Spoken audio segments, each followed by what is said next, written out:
नमस्कार बच्चों, स्वागत है आपका मेरे channel Pi M Parvinder institute of mathematics. Continuity का पार्ट 2 शुरू करने जा रहे हैं बच्चों में इस वीडियो में। कंटिन्यूटी पे पार्ट 1 कर चुके हैं। बेसिक कंटिन्यूटी हम समझ चुके हैं कि कोई फंक्शन किसी पॉइंट पे कब कंटिन्यूस हो सकता है। पहला वीडियो देख लें। आज हम पढ़ेंगे continuous function on a domain set पे। तो फंक्शन को हम डिफाइन करते हैं ए टू बी, याद करो। ए को हम बोलते हैं डोमेन सेट, इसको बोलते हैं कोडोमेन, और रेंज एक अलग टॉपिक है। तो कंटिन्यूटी में कोडोमेन से तो बहुत ज़्यादा नहीं लेना होता, डोमेन पे बात होती है। तो कोई फंक्शन f है, अगर a टू b कोई भी फंक्शन है, वो कंटिन्यूस होगा a पर, मतलब अपने डोमेन सेट पे कंटिन्यूस होगा अगर वो अपने डोमेन के हर पॉइंट पे कंटिन्यूस हो। सिंपल सी बात है। कंटिन्यूटी हमने किसी एक पॉइंट पे पढ़ी थी। हमने पढ़ा था कि कोई function x equal to a पे कंटिन्यूस होता है अगर इसकी लेफ्ट हैंड लिमिट, इसकी राइट हैंड लिमिट और फंक्शन वैल्यू दोनों बराबर आ जाए। एक पॉइंट की बात हो रही थी उस दिन। यहाँ पर तो बहुत सारे पॉइंट हैं ए में, तो अगर हम ये बोलें कि पूरे ए में कंटिन्यूस है, तो उसका मतलब ये है कि ए के अंदर जितने भी पॉइंट हैं इसके डोमेन सेट पे, ये हर पॉइंट पे कंटिन्यूस है, तो ये ए पे कंटिन्यूस कहा जाएगा। तो कैसे बोलेंगे? A function f A to B is continuous on A if it continuous all its point, सारे पॉइंट पे कंटिन्यूस हो। तो उसको हम कैसे लिख सकते हैं? इसका मतलब है इसकी लेफ्ट हैंड लिमिट जो कि इस फॉर्मूले से दी जाती है, इसकी राइट हैंड लिमिट जो कि इस फॉर्मूले से दी जाती है, याद करो, और फंक्शन की वैल्यू ए किसी पॉइंट ए पर हमेशा बराबर आए for all a belong to A. मतलब ए के अंदर जितने भी पॉइंट्स हैं ए टाइप के, ए बोल दिया उस पॉइंट को, या एक्स भी बोल सकते हैं, तो ए के अंदर जितने भी पॉइंट है ये हर पॉइंट पे कंटिन्यूस है। तो इसे बोलेंगे कंटिन्यूस पूरे डोमेन पे, या कंटिन्यूस फंक्शन बोलेंगे उस डोमेन में। ठीक है, उस डोमेन में क्या बोलेंगे हम? इसे कंटिन्यूस फंक्शन बोलेंगे। तो आज हमें अलजेब्रा पढ़नी है कंटिन्यूस फंक्शन की। मैं उससे पहले कुछ टॉपिक हम पढ़ लेते हैं। चलो ठीक है, तो अलजेब्रा पढ़नी है। तो अलजेब्रा से मतलब हमारा होता है प्लस माइनस मल्टीप्लाई और डिवाइड। तो कंटिन्यूस फंक्शन की हमें अलजेब्रा पढ़नी है। तो अलजेब्रा बहुत सिंपल सी आनी भी नहीं है, बस हमें इसका यूज़ करना है। तो सुन लेते हैं क्या है। अगर f a से b कोई कंटिन्यूस फंक्शन है और g भी a से b में कॉमन डोमेन कॉमन होना चाहिए, कोई कंटिन्यूस फंक्शन है, f और g दो कोई कंटिन्यूस फंक्शन है, ये भी कंटिन्यूस है और ये भी कंटिन्यूस है, या डोमेन अलग अलग भी हो सकता है, लेकिन जब हम इनका सम करेंगे तो वो कॉमन डोमेन में होगा। ध्यान रखेंगे, कॉमन डोमेन में। तो f प्लस जी भी क्या होगा? नंबर 1 कंटिन्यूस होगा। कुल मिला के इतनी बात है कि दो कंटिन्यूस फंक्शन का सम कंटिन्यूस बनता है। कोई भी दो फंक्शन हो, जैसे एफ एक्स हमारा हो एक्स स्क्वायर प्लस 3, और एक और जी एक्स फंक्शन हम ले लें एक्स माइनस 4, इन दोनों का जो सम बनेगा नया फंक्शन, वो बनेगा, इन दोनों को जोड़ देंगे सिंपल। तो ये जो नया फंक्शन आएगा x square plus x minus 1, ये भी कंटिन्यूस होगा। तो दो कंटिन्यूस फंक्शन का सम कंटिन्यूस, दो कंटिन्यूस फंक्शन का डिफरेंस भी कंटिन्यूस, और उनका प्रोडक्ट भी कंटिन्यूस होता है कॉमन डोमेन में। ये सारी बात कॉमन डोमेन की है, ये भी कंटिन्यूस होगा, और k टाइम f भी कंटिन्यूस होगा। मतलब इस फंक्शन को, कंटिन्यूस फंक्शन को किसी नंबर से मल्टीप्लाई कर दो तो वो भी जो फंक्शन बनता है कंटिन्यूस बनेगा। बहुत सिंपल सी डेफिनेशन है हमें, क्योंकि जैसे मैं इसको 3 से मल्टीप्लाई कर दूँ 3f(x), तो ये ऐसे हो जाएगा, तो ये फंक्शन भी कंटिन्यूस आएगा। तो बहुत अच्छी प्रॉपर्टीज़ हैं कंटिन्यूस फंक्शन की कि उसका बिहेवियर नहीं चेंज हो रहा है। डोमेन कॉमन होना चाहिए, मतलब इन दोनों के कॉमन पॉइंट होने चाहिए। जैसे यहाँ तो मैंने ए से बी लिख दिया, हो सकता है यहाँ से सी से डी हो, कोई और डोमेन हो दोनों का, तो दोनों के कॉमन डोमेन पे बात होती है। ए इंटरसेक्शन भी जो दोनों में कॉमन है, क्योंकि तभी डिफाइन हो सकता है ना सम डिफरेंस प्रोडक्ट, जब डोमेन क्या हो? कॉमन।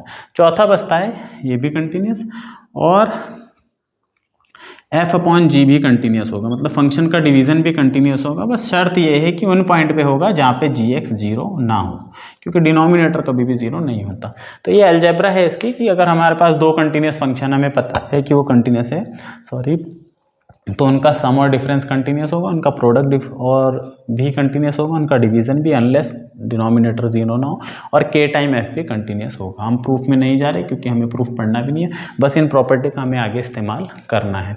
तो पहला क्वेश्चन जो है इस पर, ये तो इसकी अलजेब्रा थी बच्चों बेसिक, इसको हम याद रखेंगे आगे जब हम प्रूफ करेंगे, क्योंकि कई क्वेश्चन ऐसे होते हैं कि हम अलग अलग प्रूफ नहीं करेंगे, तो सीधा इन थ्योरम से प्रूफ करेंगे। तो पहला हमें ये प्रूफ करना है कि कॉन्स्टेंट फंक्शन कंटिन्यूस होता है। नंबर 1 कि कोई भी कांस्टेंट फंक्शन, कांस्टेंट फंक्शन होता है f x equal to c type, मतलब उसकी हमेशा वैल्यू फिक्स रहती है। जैसे मैं लिख दूँ एफ एक्स इक्वल टू 2, ये कांस्टेंट फंक्शन है। एफ एक्स इक्वल टू 3, ये भी कांस्टेंट फंक्शन है। F x equal to pi constant function है। एफ एक्स इक्वल टू 0, ये सारे कांस्टेंट फंक्शन है, मतलब फ्री फ्रॉम एक्स, जिसमें एक्स ना हो। तो कांस्टेंट फंक्शन हमेशा कंटिन्यूस होता है। Constant function is always continuous, हर पॉइंट पे कंटिन्यूस होगा। ये कैसे होगा देख लेते हैं, है ना।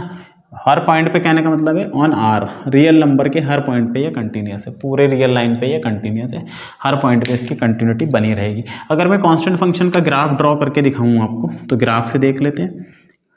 ग्राफ कैसे ड्रॉ करते हैं, इसको एफ एक्स को हम वाई मान लेते हैं और ये सी, है ना। तो हम क्या करते हैं, x की वैल्यू देते हैं, y की वैल्यू निकालते हैं। मैं x को कुछ भी वैल्यू दूं, जैसे मैंने 1 दी, तो y की वैल्यू तो c है, मान लिया यहाँ पे है कहीं पे c, 2 पे भी इसकी वैल्यू c, 3 पे भी c, 4 पे भी c। तो कांस्टेंट फंक्शन का बच्चों देखो ऐसे ग्राफ बनता है।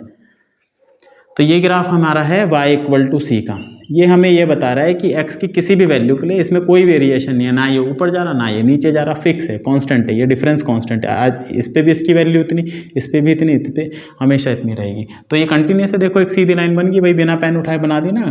कंटिन्यूस का मतलब क्या होता था कि बिना पेन उठाए हम उसको ड्रॉ कर सकते हैं, ऐसे भी देख सकते हैं कंटिन्यूस है। अदरवाइज डेफिनेशन से देखना है तो हम कोई भी रैंडम पॉइंट पिक कर लेते हैं आर का, तो let a belong to R be any random point, कोई भी रैंडम पॉइंट है। हाँ नाम भूल गया मैं, आर्बिट्रेरी बोलते हैं उसे, आर्बिट्रेरी रैंडम को, आर्बिट्रेरी पॉइंट, कोई भी आदमी कोई भी ले लिया अपनी मर्जी से, है ना। उस पर देख लेते हैं कंटिन्यूस है कि अगर आर्बिट्रेरी पे कंटिन्यूस होता है तो हर पॉइंट पे होता है, क्योंकि आर्बिट्रेरी का मतलब है किसी ने अपनी मर्जी से कोई भी ले लिया और उस पर कंटिन्यूस आ रहा। तो कैसे देखते हैं कंटिन्यूटी, लेफ्ट हैंड लिमिट देख लेते हैं। लेफ्ट हैंड लिमिट का फॉर्मूला क्या हो जाएगा, limit h tend to 0 f a minus h, है ना। अब देखो एफ एक्स है क्या, c, अगर मैं इसमें 2 रख दूँ तो भी c, 3 रख दूँ तो भी c, 4 रख दूँ तो भी c, x से तो कोई फर्क नहीं पड़ रहा। इसी फंक्शन में मैं a माइनस एच रखूँगा तो भी इसका आंसर c ही रहेगा, तो ये c हो जाएगा। किसी भी पॉइंट पे इसकी वैल्यू c है ना, तो a माइनस एच पे भी c होगी, तो और c पे तो h बचा ही नहीं रखने के लिए, तो इसका आंसर c आ गया। सिमिलरली राइट हैंड लिमिट भी यही आएगी भाई, राइट हैंड लिमिट में क्या हो जाएगा, a प्लस एच हो जाएगा, तो वो भी c आएगा। और एफ ऑफ ए किसी भी पॉइंट पे इसकी वैल्यू सी है, तो ये तीनों हमेशा बराबर रहेंगे। तो continuous constant function is always constant, बहुत सिंपल सा है कि कांस्टेंट फंक्शन हमेशा कंटिन्यूस होता है, कांस्टेंट फंक्शन हमेशा कंटिन्यूस होता है। तो यहाँ से हमें एक बेहतरीन रिजल्ट मिल गया कि f x equal to c continuous, पहली चीज। तो हम ये कह सकते हैं भाई जितने भी कांस्टेंट फंक्शन है, क्या है 1 हो क्या है 0 हो, ये सारे कंटिन्यूस हैं। क्यों, because all they are constant function, पहली चीज। दूसरा अब हम देखेंगे f x equal to x की power n equal to continuous, f x equal to x की पावर एन, एन कोई इंटीजर है, रियल नंबर है, एक्सेप्ट ये एन बिलोंग टू आर, पहले आर पॉजिटिव ले लेते हैं, है ना, एन बिलोंग टू आर और आर पॉजिटिव को ऐसे लिख देते हैं, मतलब पॉजिटिव रियल नंबर है। अच्छा एन 0 हो गया, तो एन अगर 0 हो गया तो तब तो एक्स की पावर 0 या कांस्टेंट फंक्शन बन गया, वो तो हम प्रूफ ही कर चुके हैं कि कांस्टेंट कंटिन्यूस होता है कांस्टेंट फंक्शन। अभी पॉजिटिव ले रहे हैं, बाद में एक नेगेटिव भी ले लेंगे, तो फिलहाल मैं पॉजिटिव लेके चलता हूँ। तो इसे देखते हैं कैसे कंटिन्यूस होगा। तो ए कोई भी हमने पॉइंट ले लिया आर का, कोई भी पॉइंट है, किसी भी पॉइंट पे मान लो हमें चेक करने के लिए बोल दिया आर्बिट्रेरी, तो इसकी लेफ्ट हैंड लिमिट देखते हैं बच्चों। तो L H L limit h tend to 0 f a minus h हो जाएगा, जो कि बाय डेफिनेशन हो जाएगा limit h tend to 0, x की जगह ए माइनस एच रख देंगे और इसकी पावर एन हो जाएगी, एच को 0 रख देते हैं तो आंसर ए की पावर एन आ गया। सिमिलरली आर एच एल कितना आ जाएगा, limit h tend to 0 f a plus h, तो ये हो जाएगा limit h tend to 0 a plus h की पावर एन, एच को 0 रख देंगे तो ये ए की पावर एन आ गया। और एफ ऑफ ए कितना आएगा, एफ ऑफ ए कितना आएगा भाई, एक्स की जगह ए रख देंगे तो ए की पावर एन, तो ये भी ए की पावर एन आ गया। तो L H S equal to R H S equal to function value continuous हो गया, है ना। बस ये ध्यान रखेंगे कि फंक्शन का डोमेन डिफाइन हो तो वहाँ पे हमेशा ये, तो इस तरह का फंक्शन हमेशा कंटिन्यूस है, रियल वैल्यूड फंक्शन कंटिन्यूस है। तो एक्स की पावर एन के लिए हो गया। अब हम देख लेते हैं नेगेटिव पावर के लिए, मान लो पावर ऐसे 1/x की पावर n कर लेते हैं यहाँ पे, क्योंकि नीचे भी तो आ सकती है, अभी तो ऊपर के लिए प्रूफ करा था, इसके लिए भी। तो ये भी हमेशा कंटिन्यूस रहेगा उसी तरीके से, बस except x not equal to 0। ये फंक्शन भी कंटिन्यूस है, केवल कहाँ पे कंटिन्यूस नहीं, 0 पे। 0 पे इनफाइनाइट वैल्यू देगा इसलिए, ठीक है। तो ये भी कंटिन्यूस, दो चीज़ पता चल गई। 1/x की पावर n भी कंटिन्यूस है केवल 0 को छोड़ के, और x की पावर n भी कंटिन्यूस है, और किसी भी n के लिए।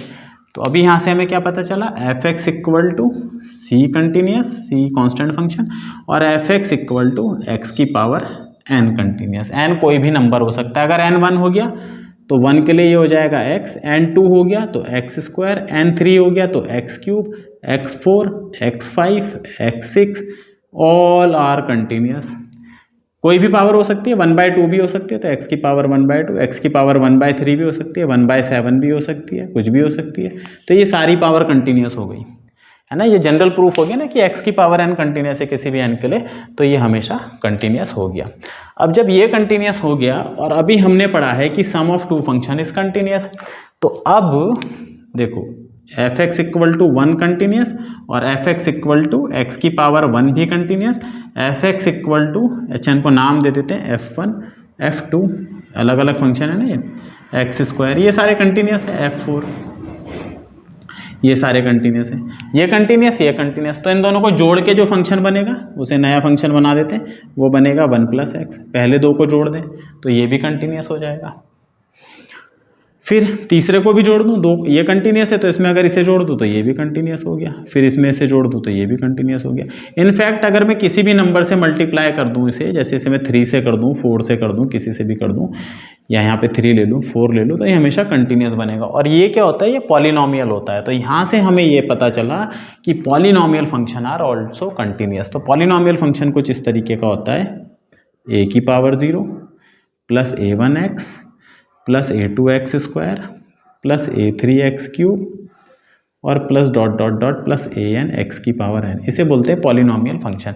ये जो पावर होती है नेचुरल नंबर होती है, और कहीं ना कहीं ख़त्म होनी चाहिए, और ये सारे जो है ये रियल नंबर है। जैसे मैं लिखूँ 3 + 2x + 4x³, स्क्वायर वाली टर्म नहीं है, लेकिन ये पॉलिनॉमियल है डिग्री 3 का, ये कंटिन्यूस है। क्यों? क्योंकि ये कंटिन्यूस, ये कंटिन्यूस, ये कंटिन्यूस, ये सारे कंटिन्यूस है। कंटिन्यूस का सम कंटिन्यूस होता है, कंटिन्यूस का डिवीजन कंटिन्यूस होता है, तो ये कंटिन्यूस हो गया। इसके बाद आता है बच्चों रैशनल फंक्शन, है ना, ये इसी से आ गया हमारा, एक कंटिन्यूस है। रैशनल फंक्शन आता है। फिर रैशनल फंक्शन क्या होता है, एक ऐसा फंक्शन दो पॉलिनॉमियल का px, एक पॉलिनॉमियल ऊपर और एक पॉलिनॉमियल नीचे, इन दोनों का ये रेशो होता है। जैसे मैं लिखूँ 3x² + 4x + 5 और नीचे आ गया 7x³ + 2x + 1, तो ये भी कंटिन्यूस होता है, एक्सेप्ट बस qx 0 नहीं होना चाहिए, तो ये हमेशा कंटिन्यूस होता है। तो रैशनल फंक्शन कंटिन्यूस हो गए। ट्रिग्नोमेट्रिक फंक्शन अपने डोमेन में कंटिन्यूस होते हैं। जो ट्रिग्नोमेट्रिक फंक्शन है वो भी अपने डोमेन में कंटिन्यूस है ना। ये भी नोट करना है, sin x, cos x, tan x, cot x, ये सारे फंक्शन क्या है, कंटिन्यूस है अपने डोमेन में, जो इनके डोमेन है। अब tan का जो डोमेन होता है उसमें π/2 नहीं होता, कहीं π/2 पे देखने लग जाए। अपने अपने डोमेन में, इन देयर डोमेन, तो अपने डोमेन में ये सारे फंक्शन कंटिन्यूस हैं, ठीक है। तरीका वही है, लेफ्ट हैंड और राइट हैंड लिमिट आ जाएगा, बहुत सिंपल है और कुछ नहीं है। e की पावर x, a की पावर x, ये सारे कंटिन्यूस है, इसे एक्सपोनेंशियल बोलते हैं, तो ये एक्सपोनेंशियल फंक्शन कंटिन्यूस है। अगर मैं e की पावर x का आपको ग्राफ भी बना के दिखाऊं तो बच्चों e की पावर x का ग्राफ कुछ ऐसा होता है, कंटिन्यूस होता है, मतलब ऐसे चलता चला जाता है। a की पावर x के दो ग्राफ होते हैं, अगर a1 से बड़ा तो ऐसे, a1 से छोटा, सॉरी a1 से बड़ा होता है तो ऐसे ही होता है, जैसे इस तरीके का कुछ, और अगर a1 से छोटा होता है तो ऐसे हो जाता है, ठीक है। तो ये भी कंटिन्यूस है। और लॉगरिथम फंक्शन भी क्या होते हैं, कंटिन्यूस होता है अपने डोमेन में। log x ये भी कंटिन्यूस है। log x का डोमेन क्या है, x belong to r positive number पे। तो ये कुछ कंटिन्यूस फंक्शन की हमारी प्रॉपर्टी थी कि कौन कौन से फंक्शन हमारे कंटिन्यूस होते हैं, इसकी हमें ज़रूरत पड़ती है अलजेब्रा में कई जगह। सीधा नहीं लगाएंगे, एक दो फंक्शन में है कि prove that f(x) equal to mod x continuous, ये हमें प्रूफ करना है कि मॉडुलस फंक्शन कंटिन्यूस होता है। तो प्रूफ करते हैं, कोई भी पॉइंट लेते हैं, random point a belong to r, a पे इसकी लिमिट देखते हैं, तो left hand limit s tend to 0 f a - h, ठीक है, तो limit h tend to 0 mod a minus h. अब h को 0 रख दो तो ये कितना आ जाएगा, लिमिट h टेंड टू 0, भाई मॉड a आ गया, तो अब h को तो 0 रख दिया, मॉड a आ गया। इसी तरह अगर मैं प्लस के लिए करता, यहाँ प्लस आ जाता, यहाँ प्लस, फिर h को 0 रख देते, फिर मॉड a आ जाता। और अगर एफ ए निकालना है, ए पे वैल्यू निकालनी है, तो फिर मॉड a आ जाएगी। तो तीनों बराबर आ रही है, left hand limit, right hand limit, function value. तो मॉडुलस फंक्शन कंटिन्यूस है। कौन सा फंक्शन कंटिन्यूस है, मॉडुलस फंक्शन हमारा कंटिन्यूस होता है। इसका ग्राफ बना के दिखाऊं मैं आपको, मॉड एक्स का। मॉड एक्स का ग्राफ ऐसे बनता है, ये मॉड एक्स का ग्राफ है। आप देखें मॉड एक्स का, देखो बिना पेन उठाए बना सकते हैं भाई, लिफ्ट करते हैं ऐसे बना देंगे, ठीक है। अगर x माइनस 1 का ग्राफ बनाना है आपको तो ऐसे ही बनेगा, बस इसको 0 रखो पहले, x माइनस 1 को 0 रखो और देखो x की वैल्यू क्या आ रही, 1। तो ये x की वैल्यू यहाँ पे 1 होगी, तो ये यहाँ से जाएगा ऐसे, और कोई फर्क नहीं आता है। अगर x प्लस 1 का बनाना होता तो इसको 0, जैसे इसका ग्राफ बनाना है, इसको 0 रखो, x की वैल्यू -1 आएगी, तो -1 यहाँ से होता तो यहाँ से, तो ये कंटिन्यूस है। तो मॉडुलस फंक्शन इज कंटिन्यूस, ठीक है। तो एक प्रॉपर्टी हमारे पास और आ गई है कि मॉडुलस फंक्शन हमारा कंटिन्यूस होता है। इसके साथ एक दूसरी प्रॉपर्टी ये है कि अगर एफ एक्स कंटिन्यूस है, कोई भी फंक्शन कंटिन्यूस है, तो उसका मॉडुलस भी कंटिन्यूस होता है, then it is also continuous. जैसे साइन एक्स बोला कंटिन्यूस है, अगर हमें पता है कंटिन्यूस है, तो इसका मॉड पूछा क्या ये कंटिन्यूस है, हाँ। अगर कोई फंक्शन कंटिन्यूस हो गया तो उसका मॉडुलस कंटिन्यूस होगा, डेफिनेटली कंटिन्यूस होगा, ठीक है। तो ये थी कुछ इस पे प्रॉपर्टी। अब मैं कुछ क्वेश्चन करने जा रहा हूँ, इंपॉर्टेंट क्वेश्चन, तो देखते हैं क्वेश्चन।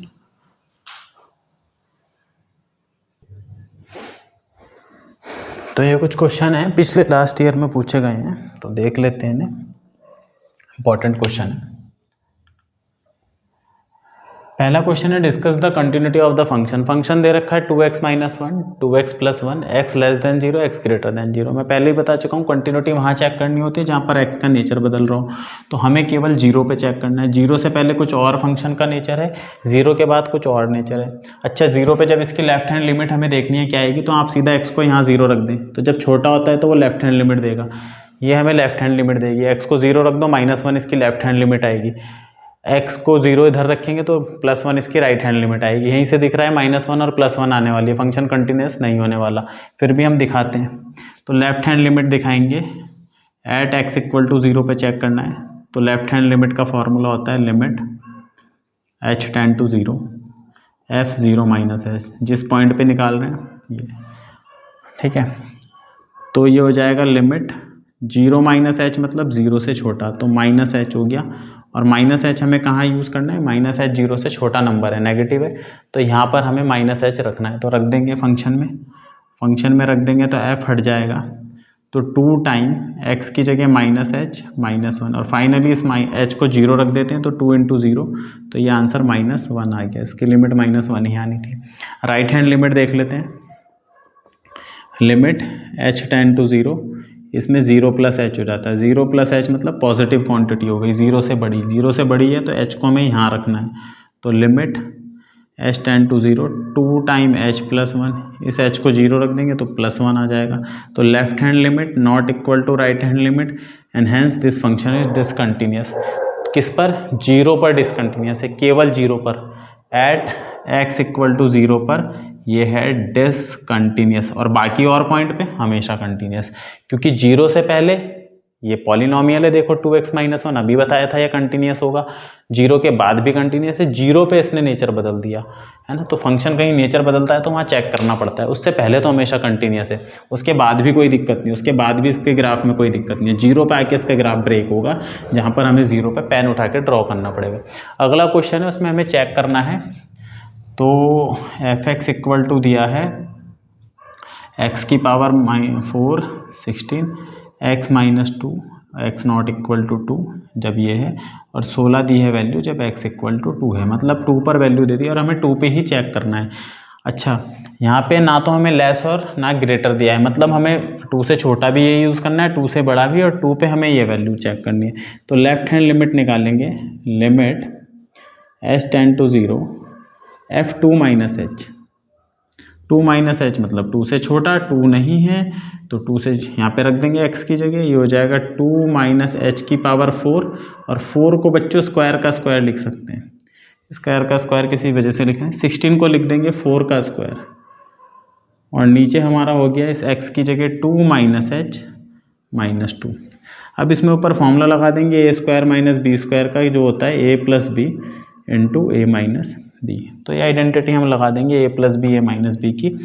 तो ये हो जाएगा लिमिट एच टेंड टू 0, ये ए है ये बी है, देखो पूरी क्वांटिटी होल स्क्वायर के साथ, तो ए माइनस बी और ए प्लस बी, ठीक है।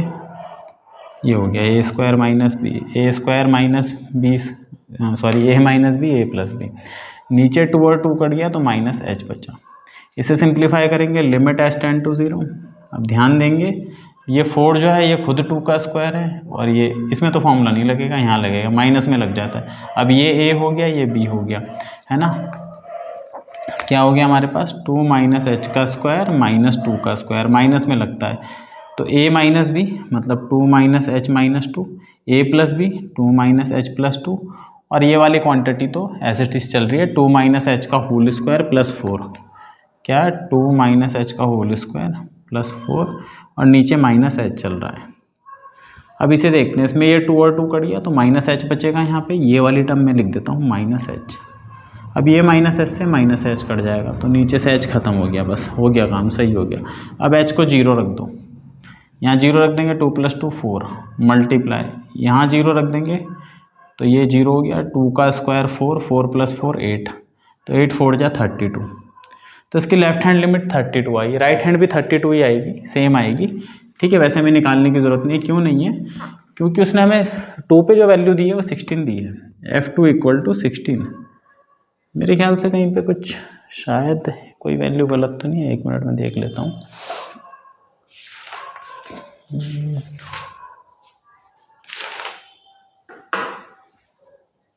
सही है, लिमिट जो आ रही है वो 32, फंक्शन की वैल्यू जो आ रही है वो 16, तो इसका मतलब है जो लिमिट है वो फंक्शन वैल्यू के बराबर नहीं है, and hence this function is discontinuous. ये 2 पे डिसकंटिन्यूस है। हाँ बच्चों, अगर उसने यहाँ पे 32 दिया होता तो ये कंटिन्यूस हो जाता, है ना, तब सेम हो जाता कंटिन्यूस। थर्ड वाले में हमें k की वैल्यू फाइंड करनी है, अगर ये फंक्शन कंटिन्यूस है, ये फंक्शन अगर कंटिन्यूस है तो k की वैल्यू बतानी। देखो 2 से पहले भी कंटिन्यूस होगा, 2 के बाद कांस्टेंट है कंटिन्यूस, दिक्कत कहाँ है 2 पे, तो 2 पे चेक करेंगे इसकी लेफ्ट हैंड लिमिट। तो लेफ्ट हैंड लिमिट निकाल लेते हैं, x = 2 पे बात चल रही है, limit h tend to 0 f of 2 minus h, तो लिमिट h टेंड टू 0, 2 से छोटा 2 माइनस एच, यहाँ इस्तेमाल करेंगे k × 2 का स्क्वायर, है ना, 2 माइनस एच का स्क्वायर, सॉरी। तो भाई h तो 0 रख दिया, 2 का स्क्वायर हो गया 4, तो ये 4k हो गया। अच्छा 2 पे कितनी वैल्यू आएगी, 2 पे भी यहाँ पे बराबर यहाँ है 4k आएगी, और राइट हैंड लिमिट इसके कितनी आएगी, राइट हैंड लिमिट निकाल लेते हैं। राइट हैंड लिमिट जो आएगी वो आएगी limit h tend to 0 f of 2 + h, मतलब 2 से बड़ी वैल्यू, और 2 से बड़े पे तो कांस्टेंट है 3 है, 3 ही रहेगा, फिर 2 से बड़ी वैल्यू पे 3 रहेगा, कुछ और होगा नहीं। तो कंटिन्यूस होने के लिए इन दोनों को बराबर होना पड़ेगा, तो 4k = 3, दिस गिव्स k = 3/4, है ना। तो एक और 2 प्रश्न और देखते हैं।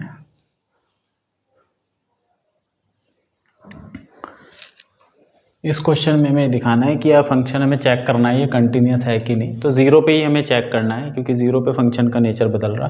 तो पहले मैं इसकी लेफ्ट हैंड लिमिट निकाल लेता हूँ। लेफ्ट हैंड लिमिट हो जाएगी limit h tend to 0 f0 minus h, यानी कि f ऑफ माइनस h, और माइनस h का प्रयोग हमें यहाँ करना है, तो यहाँ रख देंगे sine of minus h upon x की जगह माइनस h। और मैंने ये बताया था कि अच्छा इसे ऐसे भी कर सकते हैं, साइन का माइनस बाहर आ जाता है, sine minus theta minus sine theta, ये माइनस है तो माइनस माइनस भी कट जाएगा। तो ये limit h tend to 0 sine h upon h by form बन गई। तो मैं बता चुका हूँ θ/θ साइन θ/θ, और ये लिमिट 0 पे जाए तो ये 1 के बराबर होती है, ये पिछले वीडियो में मैंने बताया था, आप देख लें। तो इसकी लिमिट लेफ्ट हैंड लिमिट बना गई। राइट हैंड लिमिट हमें बच्चों यहाँ से मिलेगी, और बहुत आसान है देखना, x को यहाँ 0 रख दो 1 मिलेगी इसकी राइट हैंड लिमिट। तो राइट हैंड लिमिट अगर निकालनी है, लेकिन हमें निकाल के दिखानी पड़ती है, f ऑफ 0 + h, 0 + h का मतलब ही है 0 से बड़ा, तो लिमिट h टेंड टू 0 यहाँ पे x की जगह h रख देंगे तो h+1 और फिर h को 0 रख देंगे तो 1 आ गई। तो राइट हैंड लिमिट भी 1 आ गई। तो लेफ्ट हैंड और राइट हैंड लिमिट दोनों बराबर आ गई। अब 0 पे वैल्यू देखनी है तो इक्वल का साइन कहाँ लगा हुआ है, इक्वल का साइन यहाँ लगा हुआ है, तो इक्वालिटी हमें यहाँ से मिलेगी। तो 0 पे हमें यहाँ से मिलेगी वैल्यू, वो कितनी मिलेगी, x को 0 रख देंगे 1 मिलेगी। तो left hand limit equal to right hand limit equal to value at the point. तो दिस फंक्शन इज कंटिन्यूस। 0 पे कंटिन्यूस है तो फिर हर जगह कंटिन्यूस है। 0 से पहले तो था ही, 0 के बाद भी था, 0 पे दिक्कत आ रही थी इसे।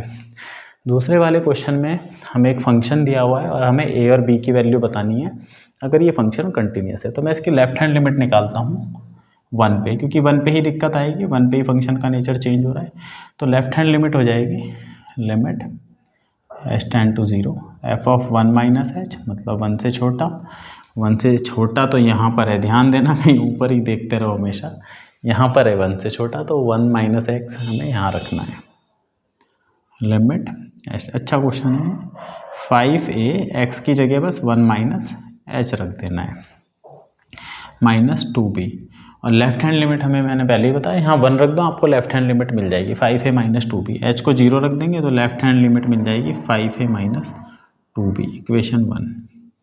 इसी तरीके से राइट हैंड लिमिट हमें ऊपर से मिलेगी। राइट हैंड लिमिट क्या मिलेगी, limit h tend to 0 f of 1 plus h, तो ये हो जाएगा limit h tend to 0 3a 1 plus h plus b। तो h को 0 रख देंगे तो 3a प्लस b मिल जाएगी। This gives equation number 2। Because this function is given to be continuous, ये फंक्शन हमें कंटिन्यूस दिया है तो इसकी left hand limit, right hand limit और फंक्शन वैल्यू जो कि हमें 11 दी है, ये तीनों बराबर होनी चाहिए। मतलब ये तीनों 11 के बराबर होनी चाहिए, ये भी 11 होना चाहिए, ये भी 11। तो इसको हम ऐसे लिख सकते हैं भाई, इसको मैं यहाँ लिख देता हूँ, तीनों बराबर होने का मतलब ये वैल्यू भी 11 के बराबर है और ये वैल्यू भी 11 के, लेफ्ट हैंड लिमिट है। अब इसको सॉल्व करना है। देखो ऑलरेडी हाँ 3a प्लस b आएगा बच्चों, यहाँ पे b। इसको कैसे सॉल्व कर सकते हैं, मैं एलिमिनेशन से इसको 2 से मल्टीप्लाई कर देता हूँ तो 3 2 जा 6 हो जाएगा, ये 2 हो गया और ये 22 हो गया। तो ये करने के बाद ये कट गया, ये हो गया 11 है, इधर हो गया 33। तो a कितना आ गया बच्चों, a आ गया 3। a 3 आ गया तो यहाँ रख देंगे, किसी में भी रख दो आप, इसमें रख दो। तो 3 into 3 plus b equal to 11, तो b आ गया 2। तो a की वैल्यू 3 आई, b की वैल्यू 2 आई। तो for a equal to 3 and b equal to 2 this function is continuous, otherwise never continuous. अगर कोई और वैल्यू दे देगा a b की, वैसे तो हमसे पूछा था, लेकिन अगर हमें a b की कोई वैल्यू दे देता तो a 3 और b 2 पे ये कंटिन्यूस है, अदरवाइज कहीं भी कंटिन्यूस नहीं होता, मतलब इस पे इसके अलावा कंटिन्यूस नहीं होता। वो वाला क्वेश्चन देख लेते हैं, sine square ax upon x square. तो उसकी लिमिट हमें left hand limit, right hand limit 0 पे निकालनी है। तो left hand limit limit h tend to 0 sine square x की जगह माइनस h आ जाएगा, ठीक है, और नीचे भी x की जगह माइनस h का स्क्वायर। अच्छा ये साइन स्क्वायर माइनस h है ना, तो स्क्वायर बनेगा तो 2 बार हो जाएगा ये भाई। इसको लिख सकते हैं साइन माइनस ए एच, ऐसे sine minus a h into sine minus a h. Square का यही मतलब होता है, एक माइनस यहाँ से बाहर निकल गया साइन का, फिर यहाँ से बाहर निकल गया, कुल मिला के प्लस बन गया, तो ऊपर प्लस बन जाएगा और नीचे भी माइनस का स्क्वायर प्लस बन जाएगा। साइन स्क्वायर ए एच और नीचे एच स्क्वायर, ठीक है। तो ये तो हमारा हो गया साइन ए एच का होल स्क्वायर, ऐसे लिख सकते। अब यहाँ पे दिक्कत ये है कि ठीक है एच स्क्वायर यहाँ भी एच स्क्वायर, दोनों की पावर 2 है। इस a की दिक्कत है, मुझे यहाँ पे a का स्क्वायर चाहिए, तो मैं इसको a स्क्वायर से मल्टीप्लाई डिवाइड कर दूंगा। इससे बेनिफिट ये हुआ, इस a स्क्वायर को तो बाहर निकाल दो, लिमिट h टेंड टू 0। अब ये कुछ ऐसा लिखा जा सकता है, sine ah divided by ah का होल स्क्वायर। जो भी यहाँ पे h के साथ कोफिशिएंट होता है और यहाँ पावर होती है, तो उतनी पावर से मल्टीप्लाई डिवाइड करके बाहर निकाल दो, एडजस्ट, ये वैल्यू 1 बन जाएगी। तो ये लिमिट आ गई a स्क्वायर। लेफ्ट हैंड भी यही आएगी, राइट हैंड भी यही, राइट में बस यहाँ प्लस चलेगा, सेम आएगी। और 0 पे उसने वैल्यू 1 दी है, 0 पे कितनी दी है, f ऑफ 0 उसने दिया है 1, और ये वैल्यू है हमारी a स्क्वायर। तो क्या ये फंक्शन कंटिन्यूस है, नहीं, क्योंकि a स्क्वायर और 1 तो बराबर नहीं है। तो f a square equal to 1, अगर ए स्क्वायर 1 के बराबर हो then continuous, otherwise a square equal to not 1 never continuous, कभी भी कंटिन्यूस नहीं होगा। तो ए स्क्वायर 1 का मतलब है ए की वैल्यू अगर या तो 1 हो या -1 हो। तो अगर हमें यहाँ पे 1 दे दिया, यहाँ पे ए की जगह केवल x होता तो कंटिन्यूस, ए की जगह -x होता तो भी कंटिन्यूस, क्योंकि माइनस से फर्क नहीं पड़ता। तो इफ ए इक्वल टू 1 और -1 this function is always continuous, otherwise never be continuous at x equal to 0, केवल 0 पे कभी कंटिन्यूस नहीं होगा। इस चीज़ का ध्यान रखना है। और अगर हमें ये बोल दिया जाए कि इस फंक्शन को रीडिफाइन करो कि ये कंटिन्यूस बन जाए, तो रीडिफाइन हम यहाँ तो कुछ नहीं कर सकते, इसको कर सकते हैं। इस 1 को हम ए स्क्वायर से रिप्लेस कर देंगे और तब बोल देंगे कि रीडिफाइन हो के अब ये कंटिन्यूस बन गया, क्योंकि 0 पे हमने उसे ए स्क्वायर वैल्यू दे दी। ठीक है, कुछ और इंपॉर्टेंट प्रॉब्लम देखते हैं।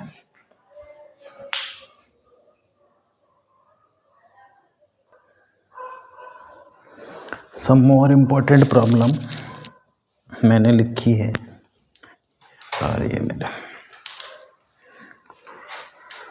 हाँ, तो पहला है f x equal to 3x plus 4 tan x by x continuous at x equal to 0। Question कर रहा है क्या ये कंटिन्यूस है, तो पहले हमें देखना पड़ेगा, बस इतना ही दिया है, ये उसके बाद का पार्ट है। तो हम इसके लिमिट निकाल लेते हैं। लेफ्ट हैंड क्या है, राइट हैंड, तो लेफ्ट हैंड और राइट हैंड दोनों ही सेम आएगी, तो मैं इसके लिमिट कैलकुलेट कर लेता हूँ। अगर लिमिट आती है तो वो बराबर ही होते हैं लेफ्ट हैंड और राइट हैंड के। तो लिमिट मेरे को निकालनी है इस फंक्शन की बच्चों 0 पे, तो limit x tend to 0 3x plus 4 tan x upon x। अगर लिमिट आ जाती है ना, तो वो लिमिट जो आती है वो लेफ्ट हैंड और राइट हैंड के बराबर होती है। ठीक है, क्योंकि हमारा एक कॉन्सेप्ट है, बस इसलिए हम लेफ्ट हैंड राइट हैंड बार बार निकाल के अलग करते हैं। इसे हम लेफ्ट हैंड और राइट हैंड दोनों निकाल के भी कर सकते हैं और सीधा भी। तो इसको हम ऐसे लिख सकते हैं, लिमिट x टेंड टू 0, 0 पे निकालनी है क्योंकि 0 पे पूछा है। इसको अलग अलग कर देंगे, 3x upon x plus 4 time tan x upon x. अब लिमिट क्या है, लिमिट अलग अलग हो जाती है। अगर प्लस में, माइनस में, मल्टीप्लाई में, डिवाइड में फंक्शन है तो इसकी लिमिट इंटू इसकी प्लस इसकी लिमिट। तो इसमें तो देखो x और x कट गया, इसमें तो कुछ बचा नहीं, इसकी लिमिट 3 आ गई, plus limit x tend to 0 4 tan x upon x. अब जैसे sin x अपॉन एक्स की लिमिट 1 होती है, वैसे tan x अपॉन एक्स की लिमिट भी 1 होती है। tan और sin के लिए फॉर्मूला सेम होता है, बाकी किसी के लिए नहीं है ना, ध्यान दो, बाकी किसी के लिए नहीं। तो ये 3 प्लस 4 इंटू 1 आ जाएगा, तो 3 प्लस 4 7 आ गई। तो इसकी लेफ्ट हैंड और राइट हैंड लिमिट दोनों 7 आई। अब मेरे को 0 पे इसकी वैल्यू देखनी है, तो एफ ऑफ 0, अगर 7 आया तो डन, फंक्शन कंटिन्यूस। तो 0 पे अगर मैं वैल्यू देखूँ तो 3 इंटू 0 प्लस 4, tan 0 भी 0 होता है और यहाँ पे 0 रख दें, तो बच्चों 0 बाई 0 आ गई। इसकी वैल्यू डज नॉट एग्जिस्ट, 0 पे इसकी वैल्यू ही नहीं एग्जिस्ट कर रही। अब जब वैल्यू ही नहीं एग्जिस्ट कर रही तो हम कैसे बोल दें क्या वैल्यू, हमें पता ही नहीं, कुछ भी हो सकती है। 0 बाई 0 में कुछ भी वैल्यू पॉसिबल है, तो एग्जिस्ट कर नहीं रही, तो लिमिट तो सेम आ रही, लेफ्ट हैंड लिमिट और राइट हैंड लिमिट बराबर आई, but not equal to function value 0 पे बराबर नहीं आ रही। तो this function is discontinuous at x equal to 0, continuous नहीं है। वो कह रहा है कैसे आप इसे कंटिन्यूस बनाओगे, तो जब हम पे लिमिट एग्जिस्ट, सॉरी, जब हमारी वैल्यू एग्जिस्ट नहीं करती, मतलब कोई इनडिटर्मिनेंट फॉर्म आती है, तो कैसे बनाया जाता है उसको कंटिन्यूस, उसका एक तरीका है, आप खुद दे दो वैल्यू। तो रीडिफाइन ऐसे करेंगे हम कि भाई फंक्शन को तो ऐसे ही लिखेंगे, कोई दिक्कत नहीं, ये रहेगा जब x 0 ना हो और 0 पे हमें वैल्यू देनी पड़ेगी 7। तो अगर हम 0 पे से 7 वैल्यू दे दें तो फंक्शन कंटिन्यूस बन जाएगा। रीडिफाइन ऐसे कर देंगे। तो कैसे बना सकते हैं, वैल्यू दे सकते हैं फंक्शन को 0 पर 7, तो कंटिन्यूस बन जाएगा। अगला वाला क्वेश्चन देखते हैं, e की power 1 by x minus 1 e की पावर 1 बाई एक्स प्लस 1। एक चीज़ ध्यान देंगे, 1 अपॉन 0 जो होता है वो होता है इन्फिनिटी। अगर मैं 1 अपॉन एच लिख रहा हूँ, एच पॉजिटिव क्वांटिटी है और लिमिट एच टेंड टू 0 है, तो ये भी इन्फिनिटी हो जाएगा 1 अपॉन 0। और अगर मैं माइनस एच लिख रहा हूँ, है ना, माइनस है अगर, ध्यान दो, तो भाई इतना पार्ट तो इन्फिनिटी बनेगा 0 रखने पे, और ये माइनस, तब उस केस में ये माइनस इन्फिनिटी बनेगा। इस चीज़ का ध्यान देना, 1 अपॉन एच इन्फिनिटी और 1 upon minus h minus infinity बनेगा, इसका हम ध्यान देंगे इस क्वेश्चन में। तो ठीक है, पहले इसकी लिमिट, लेफ्ट हैंड लिमिट निकालते हैं 0 पे। तो limit h tend to 0, f 0 minus h हो जाएगा, यानी कि एफ माइनस एच हो जाएगा। ये हो जाएगा लिमिट एच टेंड टू 0 ई की पावर 1 अपॉन माइनस एच, इसीलिए मैंने वहाँ लिखाया था क्योंकि इसकी हमें आवश्यकता पड़ने वाली थी। ये कॉमन ले लेते हैं बच्चों दोनों से, ऊपर नीचे से, क्योंकि यही फैक्टर इसे 0 बनाएगा दोनों में। तो ये मैंने कॉमन ले लिया। अब मैंने अगर इसे कॉमन ले लिया तो यहाँ पर माइनस है ना, ये माइनस सीधा भी रख सकता हूँ मैं इसमें, चलो सीधा ही रख देता हूँ अभी। एच को यहाँ 0 रखता हूँ, देखता हूँ क्या हो रहा। तो ये हो जाएगा 1 अपॉन, मतलब माइनस इन्फिनिटी हो जाएगा। अभी मैंने बताया था ना 0 रखेंगे तो ये माइनस इन्फिनिटी हो जाएगी ये वैल्यू। तो ये माइनस इन्फिनिटी -1 और ये भी माइनस इन्फिनिटी +1। अब e की पावर माइनस इन्फिनिटी का मतलब 1 अपॉन e की पावर इन्फिनिटी, भाई माइनस है तो नीचे जाएगा प्लस, और e की पावर इन्फिनिटी तो इनफाइनाइट होगा। जब भी नंबर 1 से बड़ा है तो उसकी इनफाइनाइट पावर भी इनफाइनाइट हो जाएगी उतने टाइम मल्टीप्लाई होके। तो ये कुछ 1 अपॉन इनफाइनाइट टाइम होगा, और जब इनफाइनाइट से फाइनाइट क्वांटिटी को डिवाइड करते हैं 0, तो कुल मिला के ये वैल्यू 0 और ये वैल्यू भी 0। तो 0 - 1 0 + 1, तो इसकी वैल्यू -1 आएगी, -1 अपॉन +1। तो इसकी लेफ्ट हैंड लिमिट तो -1 आ गई। राइट हैंड देखते हैं। राइट हैंड लिमिट में क्या आएगा, लिमिट s टेंड टू 0। देखो यहाँ पे लेफ्ट और राइट लिमिट अलग अलग आएगी, तो इसलिए हमें निकालनी पड़ेगी। अगर एक ही लिमिट आ जाती है x टेंड टू 0 तो हम बिहेवियर डिसाइड नहीं कर पाते। देखो राइट हैंड में क्या होगा, यहाँ पे f(h) आ जाएगा, तो लिमिट s टेंड टू 0, ये तो हो जाएगा e की पावर 1 अपॉन h -1, e की पावर 1 अपॉन h +1। इस केस में ये e की पावर इन्फिनिटी बनेगा, पहले तो -1 बन रहा था तो इसलिए 1 अपॉन इन्फिनिटी बन के वो 0 हो गया। इस बार प्लस इन्फिनिटी बन रहा, तो ये ऊपर इन्फिनिटी -1 इन्फिनिटी +1। अब इन्फिनिटी -1 इन्फिनिटी +1 तो दोनों ही इन्फिनिटी बाय इन्फिनिटी हैं, क्योंकि -1 कर दो कोई फर्क नहीं पड़ेगा, +1 कर दो कोई फर्क नहीं पड़ेगा। तो इनफाइनाइट बाय इनफाइनाइट फॉर्म है, तो इसको सिंप्लीफाई करना पड़ेगा, हमें ये फैक्टर कॉमन लेना पड़ेगा। तो मैं e की पावर h ऊपर से कॉमन ले लेता हूँ 1 अपॉन h, यहाँ से बचेगा 1 और यहाँ से बचेगा 1 अपॉन e की पावर 1 अपॉन h, क्योंकि यहाँ तो कॉमन लेने के लिए था नहीं तो डिवाइड में चला गया। यहाँ पर ये हो जाएगा, यहाँ पे 1 और ये हो जाएगा, तो ये और ये कट जाएगा। अब जब h को 0 रखेंगे तो ये इन्फिनिटी बन जाएगा, e की पावर इन्फिनिटी, जो कि हो जाएगा 1 - 1 अपॉन इन्फिनिटी, 1 + 1 अपॉन इन्फिनिटी। ये टर्म 0 बन जाएगी कुल मिला के। इन्फिनिटी आपको लिखना नहीं है, आपको सीधा ही 0 लिखना है, तो ये 1 आ गया। तो left hand limit -1, right hand limit +1, तो ये फंक्शन कभी भी कंटिन्यूस नहीं हो सकता, डिसकंटिन्यूस ऑलवेज। अगर लिमिट्स बराबर आ जाएं और फंक्शन की वैल्यू एग्जिस्ट ना कर रही हो तो हम वैल्यू दे के बना सकते हैं कंटिन्यूस, लेकिन अगर लिमिट ही बराबर नहीं आ रही ना तो नहीं बना सकते कंटिन्यूस। ये निकालना है, ये मॉड x -a है और नीचे केवल x -a है। तो a पे इसकी लेफ्ट हैंड लिमिट देख लेते हैं, limit s tend to 0, f a - h रख देंगे, तो x की जगह हम क्या रख देंगे, a - h। तो मैं x की जगह रख देता हूँ a - h, बाकी ये ऐसी है, नीचे भी x की जगह a - h और ये बाकी ऐसी है लेफ्ट हैंड लिमिट। तो a और a तो कट जाएगा, तो -h बचेगा नीचे, नीचे -h, ऊपर -h बचेगा मॉड में, है ना। तो मॉड में तो जब मॉड से बाहर आएगा तो वो नेगेटिव भी पॉजिटिव बन जाएगा, तो -h जब बाहर आएगा तो +h हो जाएगा। जादू हो गया, जादू नहीं हो गया, प्रॉपर्टी होती है मॉड की, ठीक है। h और h कट गया, 1 आ गया माइनस का, तो इसकी लेफ्ट हैंड लिमिट -1 आई। राइट हैंड लिमिट में क्या होता, limit s tend to 0, a + h रखते हैं x की जगह, तो a + h - a, नीचे भी a + h - a, तो a और a कटता है, a और a। इस बार नीचे +h बचता, ऊपर से प्लस ही आता, प्लस का मॉड भी प्लस होता है, तो h अपॉन h आता, तो ये 1 आता। तो एक बार -1 एक बार +1, ये फंक्शन भी डिसकंटिन्यूस है क्योंकि लिमिट्स ही नहीं इक्वल आ रही। This is also discontinuous. एक ये वाला क्वेश्चन है, मॉड sin x f(x) = ठीक है, मैं सीधा लिमिट ही निकाल लेता हूँ भाई, 0 पे ही तो निकालनी है, लेफ्ट हैंड क्या राइट हैंड क्या, क्योंकि 0 के बराबर नहीं है, तो चलो लेफ्ट हैंड ही निकाल लेते हैं। लिमिट s टेंड टू 0, 0 पे निकालनी है तो x की जगह 0 - h, सिंपल, मैं यहाँ सीधा सीधा रख रहा हूँ, x की जगह -h रख दिया और नीचे x की जगह -h आ गया, तो लिमिट s टेंड टू 0। अब साइन -θ तो माइनस साइन थीटा होता है, माइनस हो जाएगा। अब मॉडुलस खुलेगा तो ये माइनस भी हट जाएगा भाई, ये प्लस साइन h हो जाएगा सिंपल, और नीचे h, तो साइन θ/θ 1 आ जाएगी वैल्यू। अच्छा नीचे माइनस है तो -1 आएगी, ध्यान दो, है ना। लेफ्ट हैंड लिमिट क्या आएगी, -1। जब राइट हैंड लिमिट निकालेंगे ना बच्चों, सब कुछ सेम रहेगा, यहाँ पे तो माइनस आएगा ही नहीं दोनों में, तब ये h/h आएगी, तब +1। तो इन सभी क्वेश्चन में left hand limit -1, right hand limit +1, तो ये फंक्शन कैसा है, ये भी डिसकंटिन्यूस है 0 पर। एक और तरह की प्रॉब्लम है, वो भी देख लेते हैं, कई बार पूछ ली जाती है।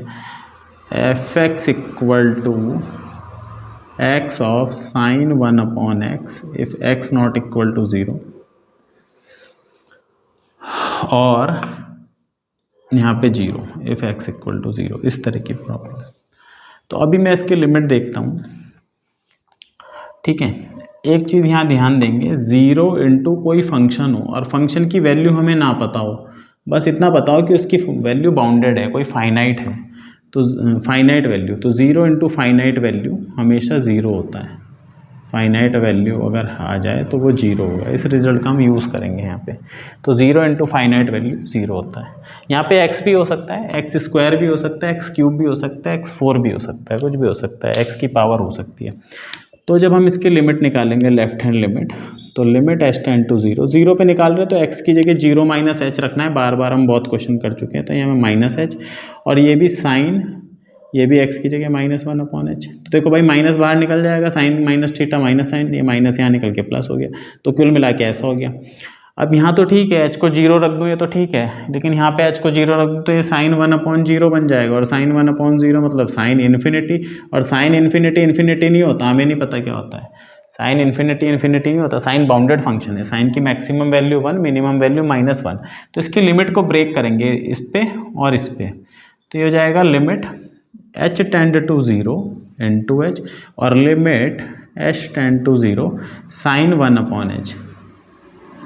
ये कुछ भी वैल्यू होगी, लेकिन ये लाई करेगी -1 और +1 के बीच में। साइन की मिनिमम वैल्यू -1 से नीचे जाता नहीं, -1 से ऊपर जाता नहीं। तो ये जो वैल्यू है हमारी, ये वाली, ये बाउंडेड वैल्यू, ऐसी वैल्यू को बोलते हैं बाउंडेड वैल्यू, जब दो पॉइंट के बीच में लाई कर रही हो। लाइज बिटवीन -1 एंड +1, इस चीज़ को ऐसे लिखते हैं, ये साइन थीटा -1 और +1 के बीच में रहता है, मतलब फाइनाइट वैल्यू। कुल मिला के ये वैल्यू तो फाइनाइट है, और यहाँ को 0 रख देंगे h को, तो 0 इंटू फाइनाइट वैल्यू। अब 0 इंटू फाइनाइट वैल्यू जब भी आएगा तो 0 से मल्टीप्लाई होकर, कुछ भी हो 0 से मल्टीप्लाई होकर 0 होना है। तो अल्टीमेटली इसकी लिमिट क्या है? 0। लेफ्ट हैंड लिमिट भी 0 आएगी, राइट हैंड लिमिट भी सिमिलरली 0 आ जाएगी, और 0 पे 0 दे ही रखा फंक्शन, तो ये कंटिन्यूस हो जाएगा। तो आज का वीडियो यहीं समाप्त करते हैं। अगर आपको मेरा वीडियो पसंद आया तो मेरे चैनल को लाइक और सब्सक्राइब करें। Thank you so much.